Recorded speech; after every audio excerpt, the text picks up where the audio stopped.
நான் தேவ செய்தியை உங்களுக்கு சொல்ல விரும்புகிறேன். எபிரேயருக்கு எழுதின நிருபம் 4ஆம் அதிகாரம் அதனுடைய 13 வசனத்தை வாசிப்போம். எபிரேயர் 4:13. அவருடைய பார்வைக்கு மறைவான சிருஷ்டி ஒன்றும் இல்லை, சகலமும் அவருடைய கண்களுக்கு முன்பாக நிர்வாணமாகி வெளியங்கரமாயும் இருக்கிறது. அவருக்கு நாம் கணக்கு ஒப்புவிக்க வேண்டும். இருந்த வண்ணமாக தலை தாழ்த்தி ஜெபிப்போம். பரலோக பிதாவே, நல்ல ஆண்டவரே, நன்றி செலுத்தி நாங்கள் உண்மை துதிக்கிறோம். இந்த திருவசனத்துக்கு ஆயுஷோம். இந்த வார்த்தையை கொண்டு என்னோடு எங்களோடும் கூட பேசி எங்களை ஆசீர்வதி. இயேசுவின் நாமத்தில் ஜெபிக்கிறோம் நல்ல பிதாவே, ஆமென். ஹல்லேலூயா.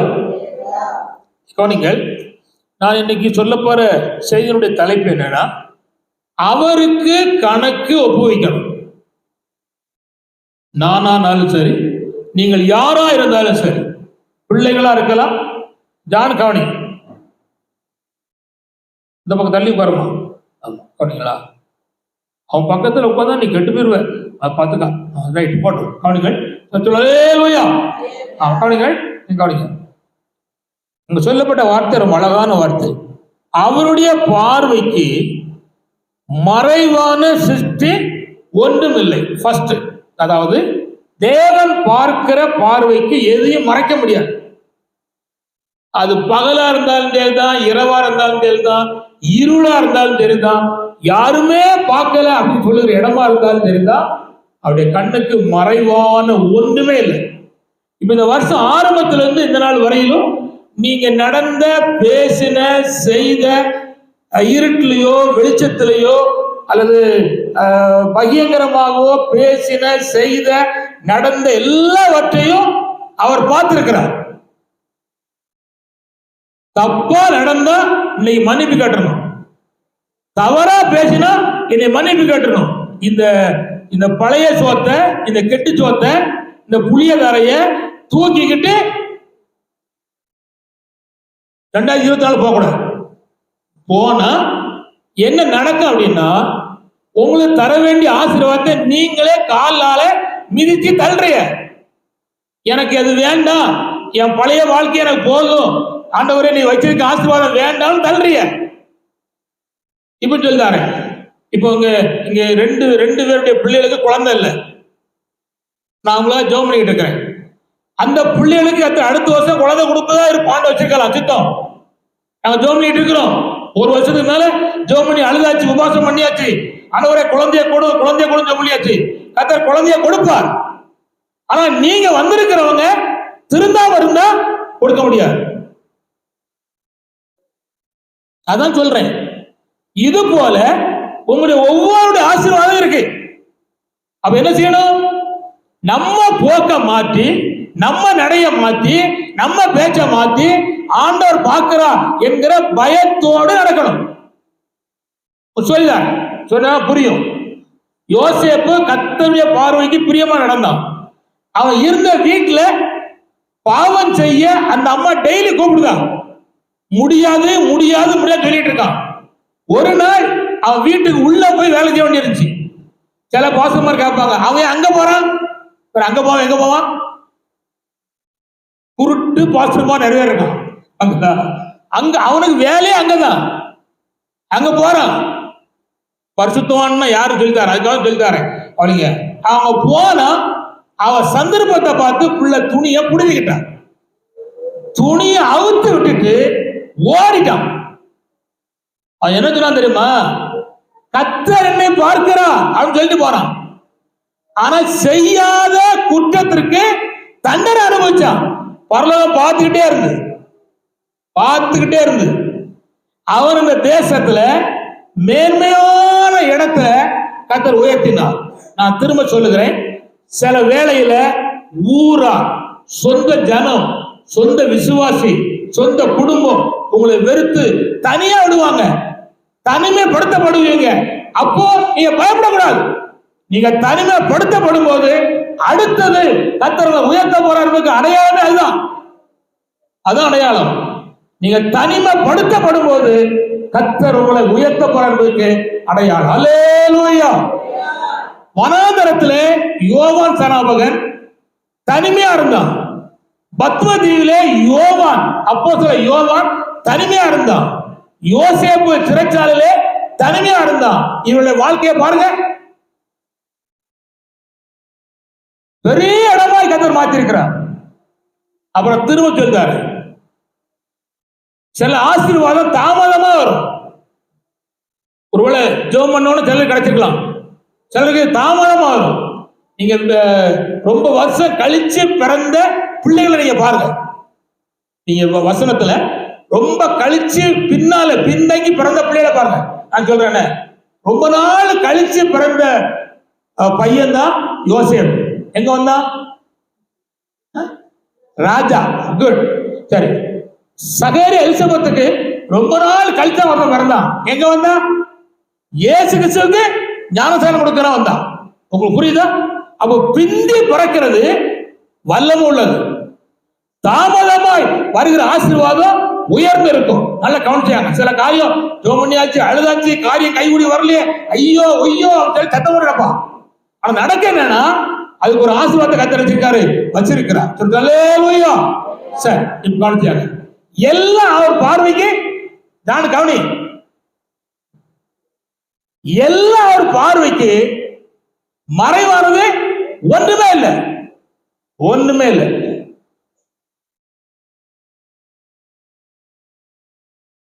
தேவன் குறுக்கிட்டா நிறைய ஆபத்து இருக்கு. அவர் குறுக்கிடுறதுக்கு முன்னால நாம அவர் வழியில வந்துட்டா ஆசீர்வாதம் பெறும். நல்ல கொஞ்சம் அடுத்தது அடுத்த வார்த்தை என்னன்னா, என்ன வாசிக்கு? சகலமும் அவருடைய கண்களுக்குமா எப்படி இருக்கு? நிர்வாணமாயும் வெளியங்கரமாயும் இருக்கு. கவனி, ஆணுடைய பார்வைக்கு நம்ம ட்ரெஸ் போட்டிருக்கோம், இதெல்லாம் அவர் பார்வைக்கு மறைவானது இல்லை, மறைவானது இல்லை, மறைவானது இல்லை. எங்க நம்ம சரீரத்துல எங்க மச்சம் இருக்கு, எங்க அடிபட்டு இருக்கு, எங்க வீக்க இருக்கு, உள்ள என்ன இருக்கு, எல்லாம் அவர் பார்வைக்கு மறைவானதும் இல்லை, எல்லாம் எப்படி இருக்கு? வெளியங்கரமா இருக்கு. அல்லேலூயா.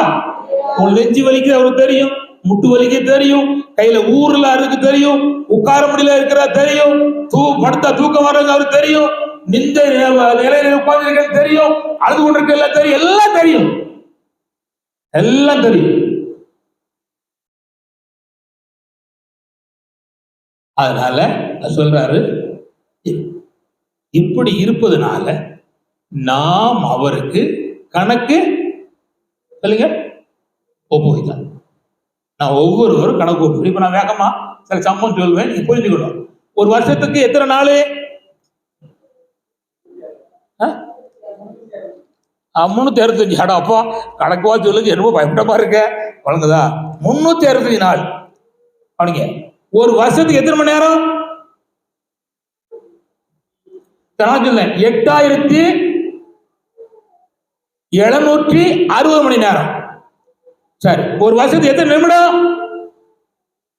5,20,600 நிமிடம். ஒரு வருஷத்துக்கு எத்தனை நொடி? 31,53,51,600 நொடி. இதெல்லாம் ஏன் எழுதிட்டு வந்தேன் அப்படின்னு நீங்க கேட்கலாம். இதுல ஒண்ணு கூட மிஸ் பண்ணி நீங்க மிஸ் கால் கொடுத்ததும், வாட்ஸ்அப்ல பேஸ்புக்ல நோண்டினதும், நீங்க அனுப்புனதையும் ஒவ்வொரு செகண்டும் பரலோகம் ரெக்கார்ட் பண்ணுது. எங்க கண்ணை மறைச்சிடலாம் நாங்க பேத்த. என் பிள்ளைகளுக்கு சொல்ற மாதிரி எங்க அப்பாவுக்கு அறிவே இல்லை. உண்மைதான், அறிவு தான் இல்லை. அறிவு இருந்தா வேற மாதிரி இருந்திருப்பேன், அவனுக்கு தான். ஆனா இவ்வளவு மணி கவனிங்க, எம்மா கவனிங்க, டெசிமல் எல்லாம் கவனிங்க. இவ்வளவு மணி நேரத்தை நீங்களே தின்னு நாசமா போக்கியிருந்தா ஆண்டவர் பொறுப்பு அல்ல. இந்த மணி நேரங்களை சரி, இந்த ஆண்டு போட்டு அடுத்த ஆண்டு 2024ஆம் ஆண்டு இப்படிப்பட்ட ஒரு சந்தர்ப்பத்தை, ஒரு நாளை அல்லது ஒரு மணி நேரங்களை நாம் பயன்படுத்துவோமானா அதுதான் ஆசீர்வாதம். அல்லேலூயா. கவனிங்க, பல காரியங்களுக்கு கணக்கு கொடுக்கணும், பல காரியங்களுக்கு கணக்கு கொடுக்கணும். அதை நான் விட்டுருவேன், இப்ப எல்லாத்தையும் சொன்னா நேரம் பெறும். அதனால ஒரே ஒரு காரியத்துக்கு நாம் கணக்கு கொடுக்கணும். அந்த ஒரு காரியத்துல 3 காரியம் வரும். அதை நான் லேசா விளக்கிட்டு ஒரு காரியத்தை மட்டும் உங்களுக்கு தெளிவா சொல்ல விரும்புகிறேன். அது என்ன என்பதை வெளிப்படுத்தின விசேஷம் 11ஆம் அதிகாரம் 1ஆம் வசனத்தை வாசிப்போம். வெளிப்படுத்தின விசேஷம் 11:1.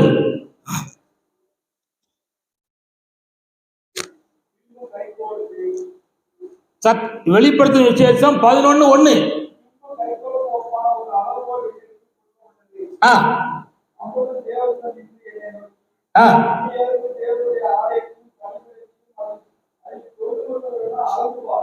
அங்க கவனிங்க, பின்பு கைகோலுக்கு ஒப்பான ஒரு அளவுகோல் என்னிடத்திலே கொடுக்கப்பட்டுச்சு. ஒரு மனுஷன் கையில, ஒரு தூதன் கையில ஒரு அளவுகோல் கொடுக்கப்பட்டுச்சு. கவனிச்சுக்கா,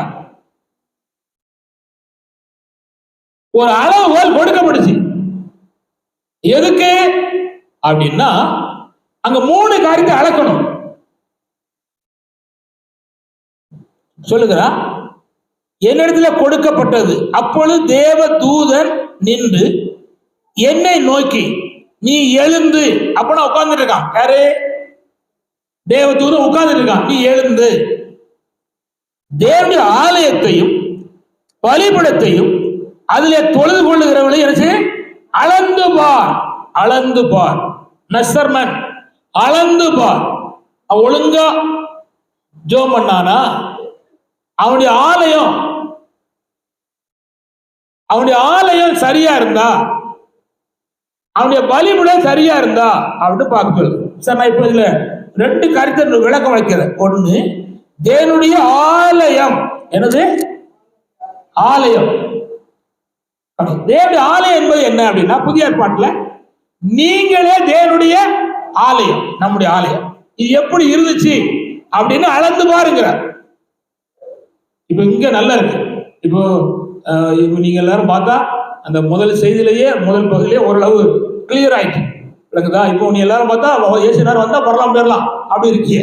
ஆனா உங்களை வீட்டுல விட்டா, வேலை ஸ்தலத்துல விட்டா, அல்ல இன்னொரு இடத்துல விட்டா, உங்க ஆலயம் தீட்டு போடாம இருக்குமா? கள்ளர் கொகையா மாறாம இருக்குமா? காசுக்கார வைக்கிற இடமாய் மாறாம இருக்குமா? அல்ல அருவர் புரிந்த இடமாய் மாறாம இருக்குமா என்பதை ஆண்டவர் அளக்க சொல்றார்.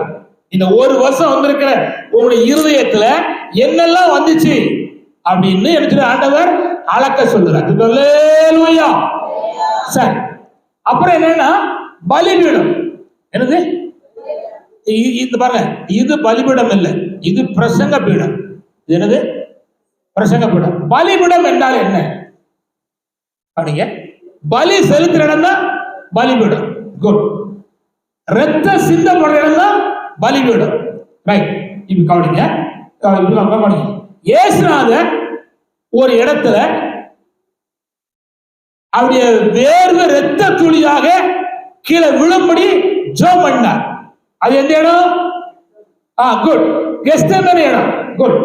அது அவருக்கு பலிபீடம். சிலுவையிலே ஒரு சொட்டு ரத்தம் இல்லாமல் எல்லாம் சிந்தினார். அது அவருக்கு பலிபீடம். குட். இப்ப கவனிங்க, இப்போ வாசிக்க போறோம். யோவேல் தீர்க்கதரிசி புத்தகம், யோவேல் தீர்க்கதரிசி புத்தகம் 2ஆம் அதிகாரம், 2ஆம் அதிகாரம், யோவேல் 2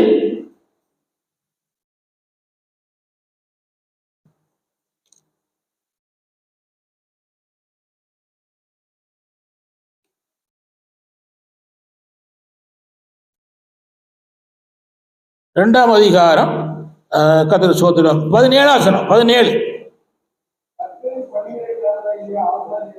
கர்த்தருடைய பணிவிடைக்காரராகிய ஆசாரியர்கள். வாசி வாசி.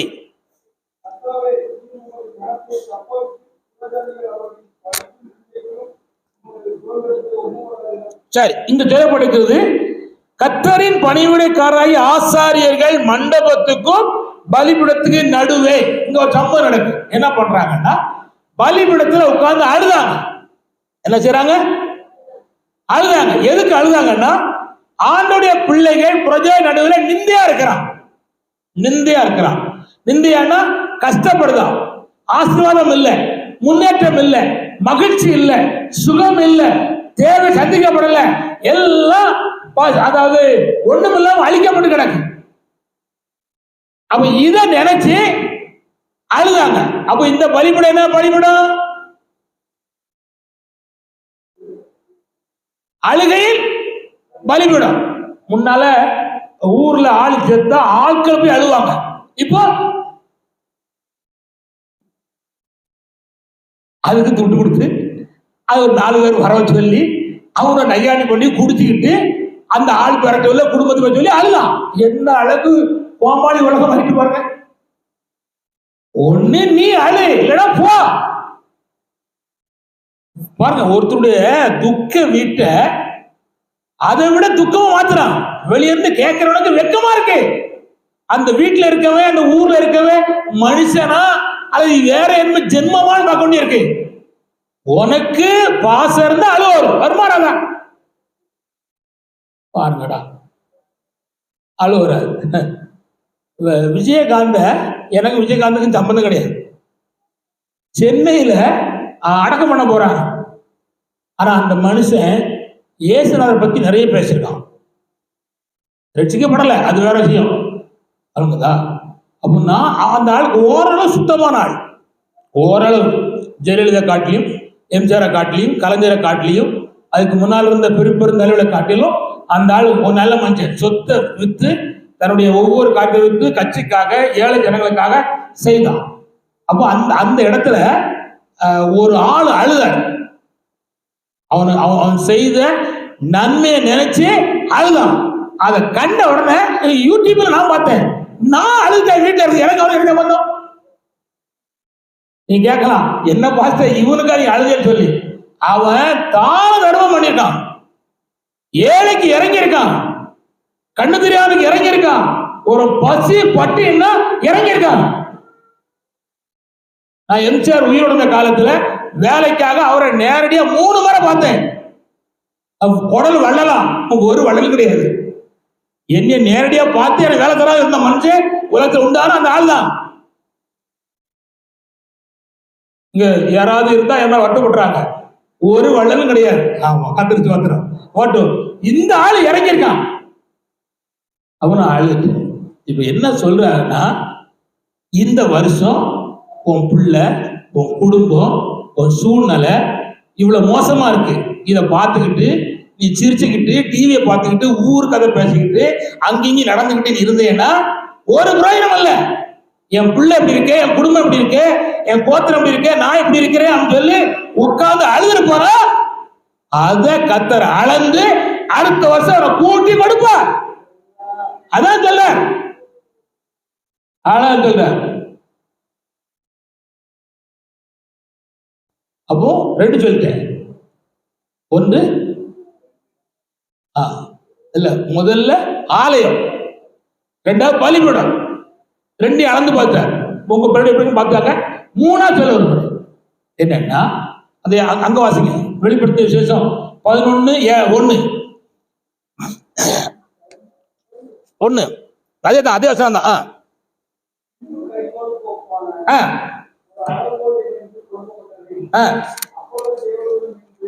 அப்பொழுது தேவதூதன் நின்று என்னை நோக்கி, நீ எழுந்து தேவனுடைய ஆலயத்தை, பலிபீடத்தை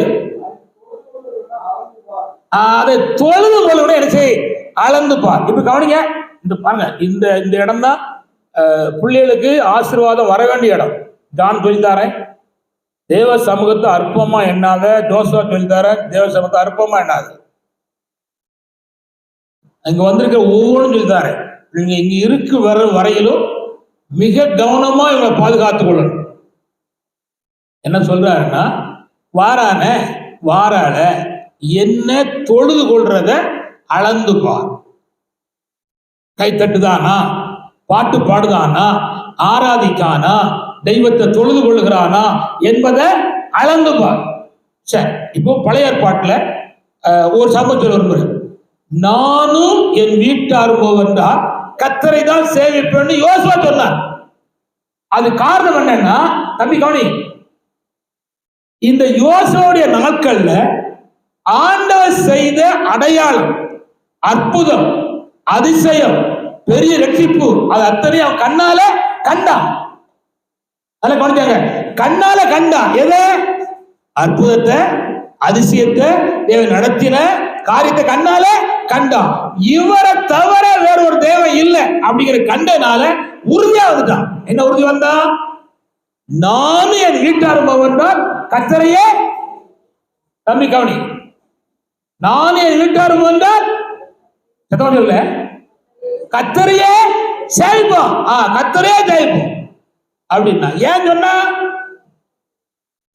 அவன் கண்ணால கர்த்தர் செய்த நன்மைகளை கண்டிருக்கிறான், அதனால சொன்னான். சரி, இப்ப கவனிங்க, இந்த தேவனை நானும் நீங்களும் தொழுது கொள்ளணும். எப்படி தொழுது கொள்ளணும்? ஆவியோடும் உண்மையோடும் அவரை செய்யணும், தொழுது கொள்ளணும். சரி, இந்த தொழுகைக்கு நான் பழைய ஏற்பாட்டுல சில வசனங்களை உங்களுக்கு கோடிட்டு காட்ட விரும்புகிறேன். ஒரே சங்கீதத்திலிருந்து 5 காரியத்தை உங்களுக்கு நினைப்பூட்டுகிறேன். 1 வாசிக்க போறோம். கர்த்தர் ஸ்தோத்திரம். 116 சங்கீதம் 2 வாசிப்போம். 116 சங்கீதம் 2 வசனம்.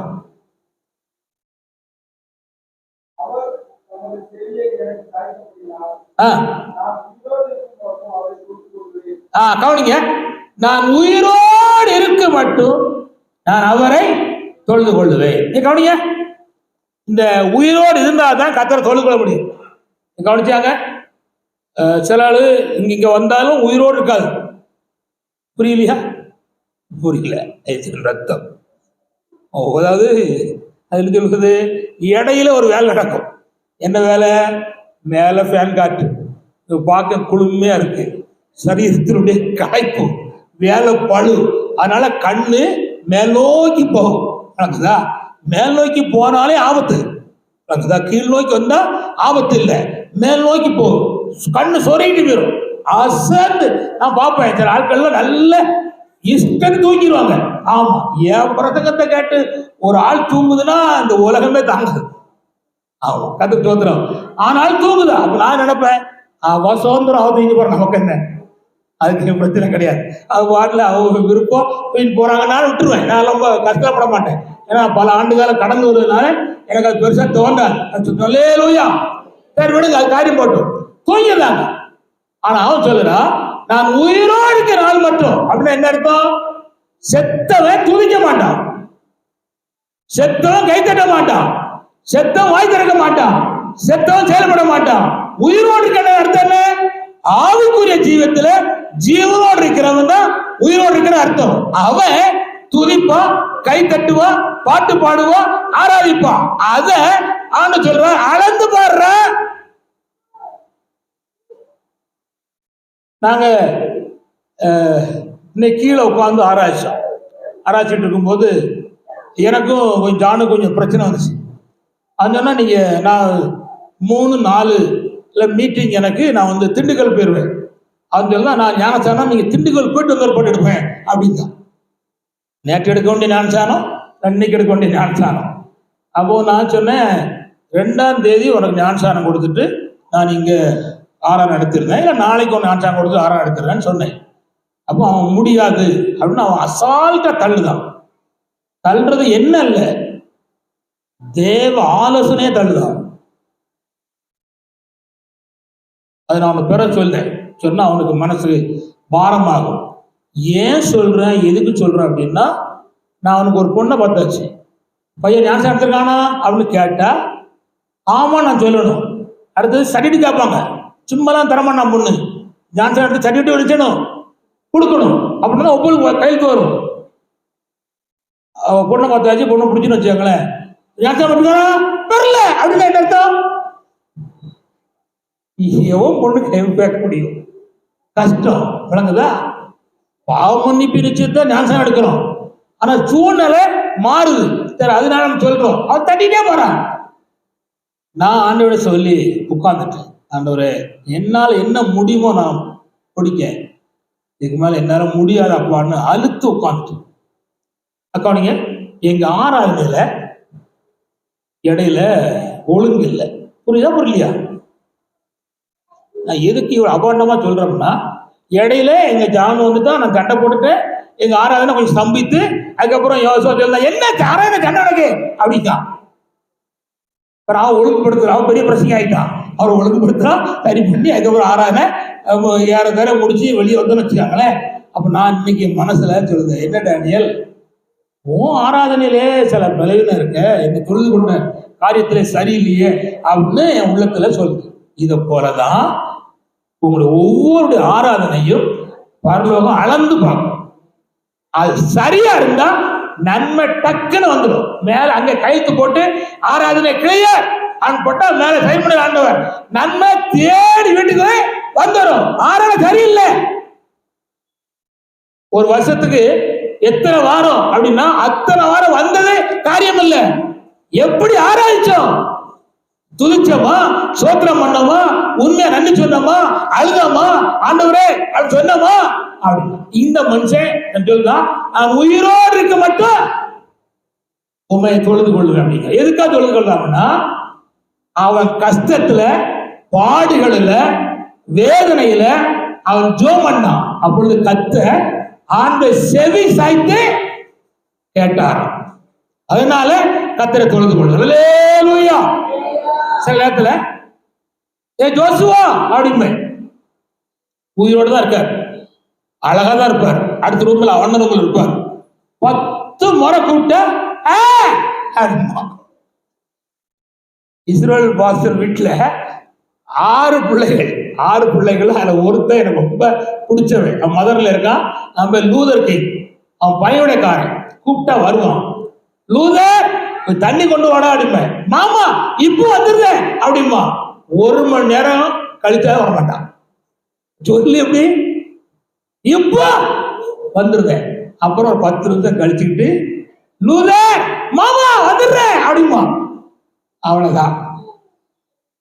அப்புறம் அந்த அம்மா இஸ்ரேல் பாஸ்டருடைய மனைவி, அந்த அன்னாள் மதர், ஒரு ட்ரெஸ்ஸிங் யாருடா, உனக்கு மாமா இருந்தாலும் பாவண்டா, தாகமா இருக்காரு, கொண்டு கூடுறா அப்படின்னு விளக்குமாறு எடுத்து 4 சாத்திர ஏற்பாடு விளைய தடகிட்டு அடி வலிக்கும். வலியோட சமூகத்தில் ஓட்டிடுவா. பாதி தண்ணி கீழே, பாதி தண்ணிக்கு மேல அவனு வந்து சேரும். அப்போ சொல்லுவான், மன்னிச்சாங்க மாமாம்மா. சரி நான் மன்னிச்சுக்கிடுதேன் அப்படின்னு சொல்லி, சரி இப்படிதானான்னு சொல்லி நானும் அங்க 5 வருஷம் இருந்தேன். 5 வருஷம் இருந்தேன். அவன் கடைசுவர திருந்தல. ஆனா இப்போ அவன் தெரிஞ்சிருக்கான் அப்படின்னு சொல்றாங்க. இருக்கட்டும், பிரச்சனை இல்லை. நான் சொல்ல என்னன்னா, நம்முடைய ஆராதனையிலும் நாம் சொல்லும் வார்த்தைக்கு பரலோகத்தின் மேல் செவி சாய்க்கணுமானா இந்த உலக யாருமே செவி சாய்க்க மாட்டான். உங்க பிரச்சனை, போராட்டம், தேவை, கஷ்டம், நஷ்டம், கண்ணீர் யாராவது செவி சாப்பிட நினைக்கீங்களா? செவி சாய்க்கவே மாட்டாங்க. செவி சாய்க்கவே மாட்டாங்க. ஆனா செவி சாய்க்கிற ஒரே ஆள் இருக்கார். அவர் தான் கர்த்தராகிய இயேசு கிறிஸ்து. இந்த செவி சாய்த்ததுனால நான் செய்ய வேண்டிய என்னன்னா, ஆண்டவரை தொழுது கொள்ள வேண்டும். அல்லேலூயா, அல்லேலூயா. அப்ப ஆராதனையில கர்த்தர் நமது செவி சாய்த்ததுனாலே நாம் கர்த்தரை தொழுது கொள்ள வேண்டும். நான் ஒரு வசனத்தை வாசிக்க விரும்புகிறேன். 2 நாளாகமும் 19ஆம் அதிகாரம் 16 வாசிங்க. 2 நாளாகமும் 19, 16.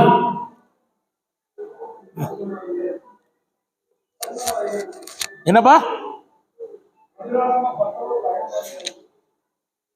2 நாளா 19ஆம் அதிகாரம்.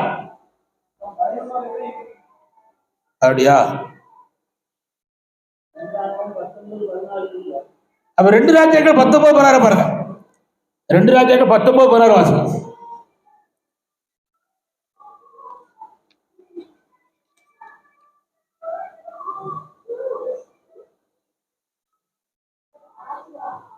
சரி விடுங்க, கவனிங்க. 2 ராஜாக்கள் 22, 19 வாசிங்க. 2 ராஜாக்கள் 22:19. கொஞ்சம் வேகமாசிங்க.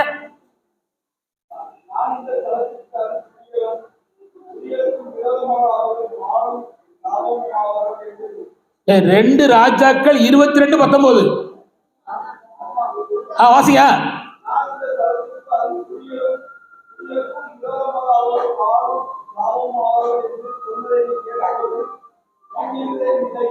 கவனிங்க, உன் இருதயம் இளகி. வாசில போது நான் உன் இருதயம் இளகி அழுதாய். கவனிங்க, அது ஆண்டவர் கவனிச்சிருக்கார். நீ ஜெபத்துல உன் இருதயம் இளகி அழுதாய். எங்க அண்ணா இன்னைக்கு அழுதா. நேற்று அழுதா இன்னைக்கு அழுதியா? நேற்று தான் அழுத, இன்னைக்கு அழுத. இன்னைக்கு தான் அழுதியா? ஆமா, ரொம்ப நாள் கழிச்சுதான் இன்னைக்கு அழுது வந்திருக்கு. ஒருவேளை என் கண்ணுக்கு முன்னாடி அழுத நான் பார்த்தேன், மற்றபடி தனியா அழுதுன்னு தெரியாது. அப்படிங்க ஆன சொல்றாரு, உன் இருதயம் இளகி அழுதபடினால் அளந்திருக்கார் ஆண்டவர். இப்போ உங்க பிள்ளைக்காக, உன்னுடைய பிரச்சனைக்காக, உன்னுடைய வியாதிக்காக, உன்னுடைய கஷ்டத்துக்காக நீ உன் இருதயம் இளகி அழுவத அவர் அளந்தார்னா அவர் செவி சாய்த்து உனக்கு செய்வேன் என்று சொன்ன நன்மையை அவர் செய்து உன்மேல் நன்மையை ஆண்டவர் தந்து உன்னை நடத்துவதற்கு அது ஏதுவாய் மாறும். அல்லேலூயா. தானியேல் 9:18. தானியேல் 9:18. வேகவாசிகள் தானியேல் 9:18.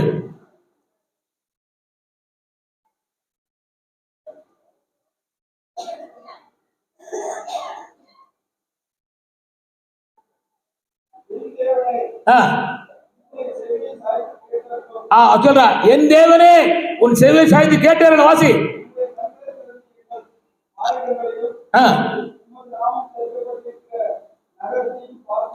அப்போ கவனிங்க, அவன் சொல்றான், நான் இருக்கும் என்ன என் ஜனத்து நிலவைய பாருங்க சொல்றான். அவன் வேண்டிக் கொள்ள தொடங்கின உடன் 23 நீ வேண்டிக் கொள்ள தொடங்கின போதும் பதில் உடனே புறப்பட்டு. அல்லேலூயா. தானியேல் 3 வேளை ஜெபம் பண்றவன், அதனால ஜெபம் பண்ண தொடங்கின உடனே பதில் வச்சுட்டு வெளிப்பட்டு.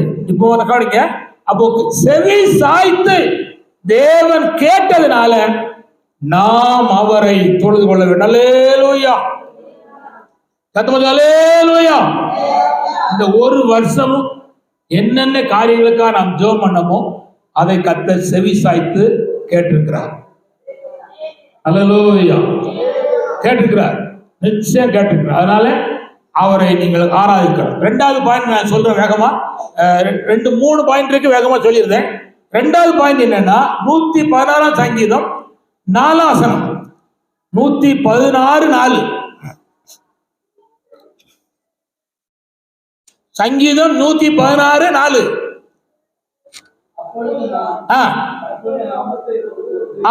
அங்கேயும் சொல்றான், கர்த்தருடைய நாமத்தை தொழுது கொள்வேன். ஏன் அப்படின்னா 3 வாசிப்பா.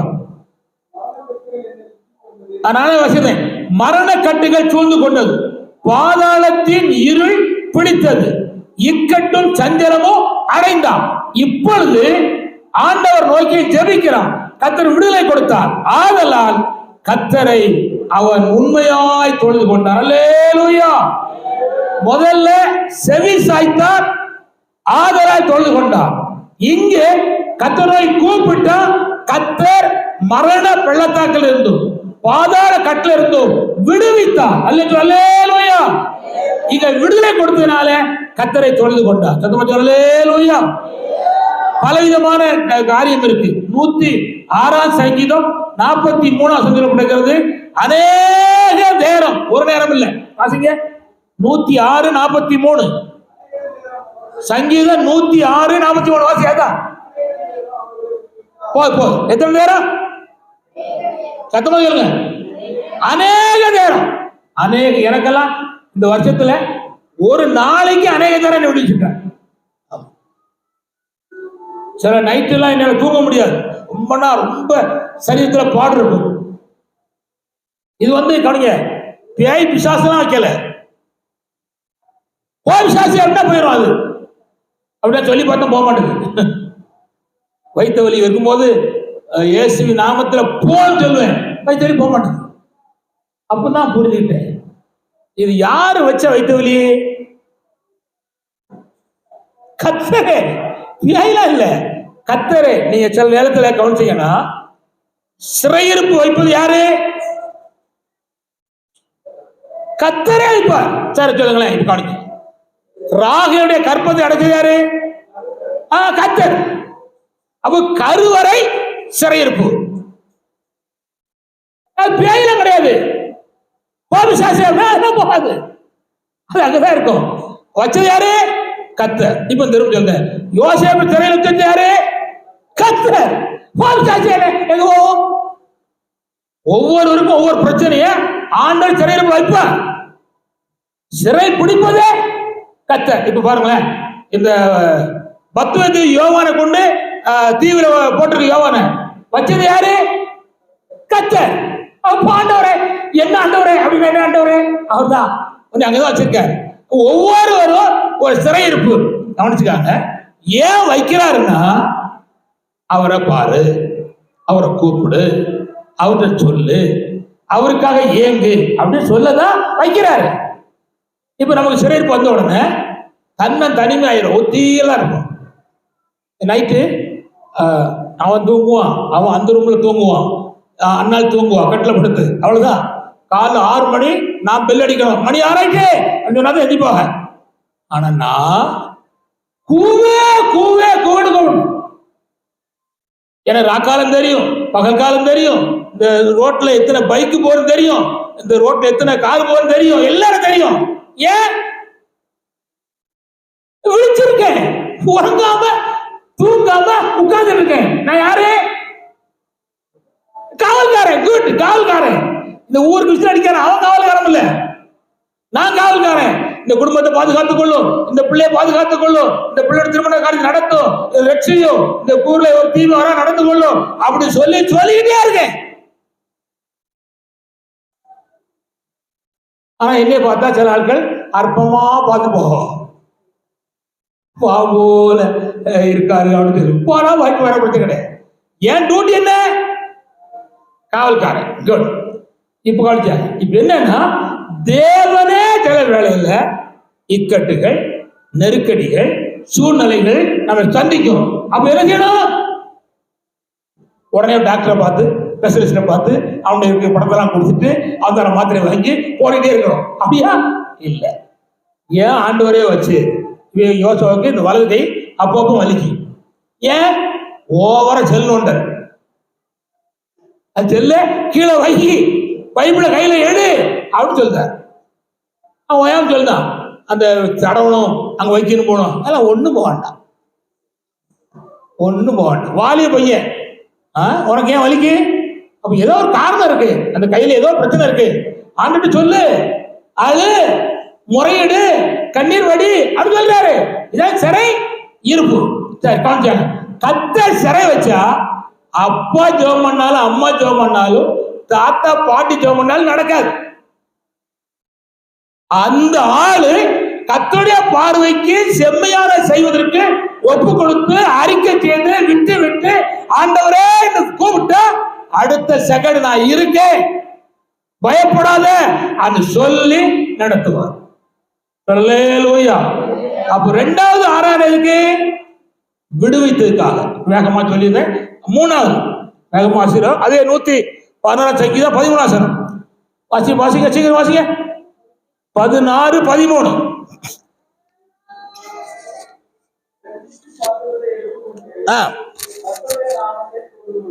சரி, இப்போ அவன் ஆண்டவர் தொழுது கொள்ளுதான். எதுக்குன்னா 17 வசனம், அதுதான் ஆன்சர் இருக்கு. வாசிப்பா.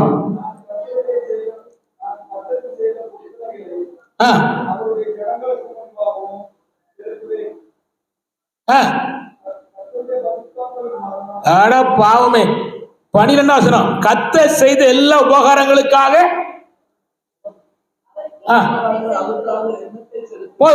கவனிங்க, இங்க கவனிங்க, இங்க கவனிங்க. கர்த்தர் செய்த கவனிங்க சகல உபகாரங்கள். இப்ப இங்க ஏன் தொழுது கொள்ளுகிறா? கர்த்தர் நிறைய உபகாரம் செஞ்சிருக்கா.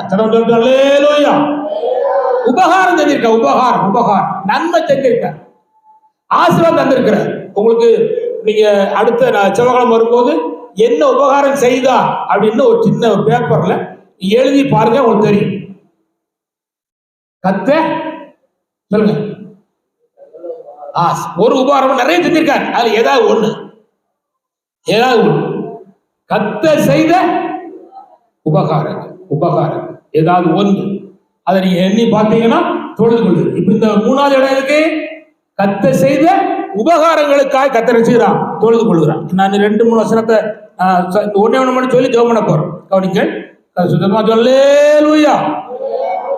அதே 116:17 116:17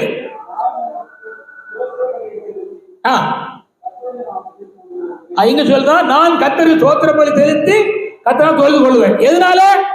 16 வாசிப்பான்.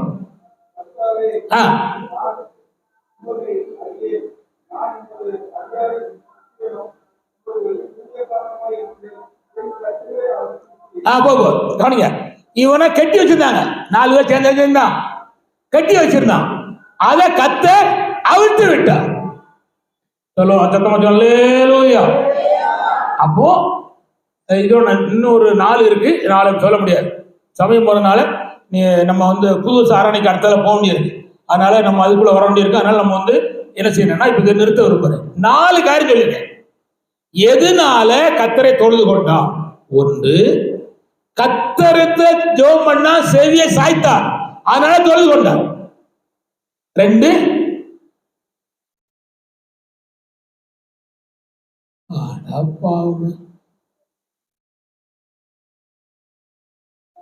ஆஹா சூப்பர்ல, உயிரை கொடுத்து நான் பிரசவம் பண்ணிருக்கேன், கேட்கவும் அழகா கட்டிருக்க பாருங்க. 2 என்ன?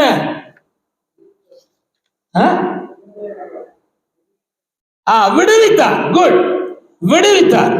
3 என்ன? உபகாரம் செய்தார். 4 என்ன? கட்டுகளை அறுத்தார். ஜெபம் பண்ணும்.